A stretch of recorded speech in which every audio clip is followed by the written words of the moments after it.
Bir çox kişilər istəmir ki, qadınlar belə açıq dünya görüşlü olsunlar. Sizcə qadınların hüquqlarını sadəcə kişilər pozur, bəlkə qadınların hüququnu və evdəki digər qadınlar pozur. Məsəl üçün qaynana anlayışı. Bəli, qadının da hüququnu pozur. Bəli, ən çox bununla rastlaşmırıq. Gəlirsiniz də, biz boşanmalardan danışırıq. Boşanmaların səbəbi nədir? Mən qızımı ərə verdim, getdi ailə qurdu. Amma əl çəkmirəm. Gündə zəng vururam, qızımdan soruşuram ki, ərin nə vaxt gəldi, nə qədər qazandı, neynədi, filan elədi. O qız da bütün informasiyanı verir. Qızı ərə verəndə analar bir şey bilməlidirlər ki, qızım getdin, orada sənin artıq anan qaynanandır. Nə problemin, nə sözün, nə söhbətin varsa, sən o söhbəti öz qaynananla bölüşkünə. Mənə heç bir şey demə. Mən qızlarıma belə tövsiyə vermişəm. Heç vaxt da bilmirəm onların ailəsində nə baş verir, nə də vaxtım yoxdur.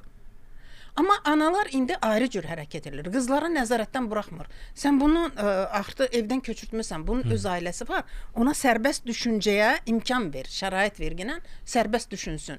Hətta qızından aldığı informasiyaya görə kürəkəninin də üstünə gedir. Onunla da başlayır. Sən niyə bunu belə elədin? Sən kimsən? Kişiləri də yəni bu yönəldilən yenə də digər qadınlar, oğlanın anasıdır, bacısıdır, filandır. Yəni bu ailə pozğunluğunda bax bu faktorlar rol oynayırlar mütləq.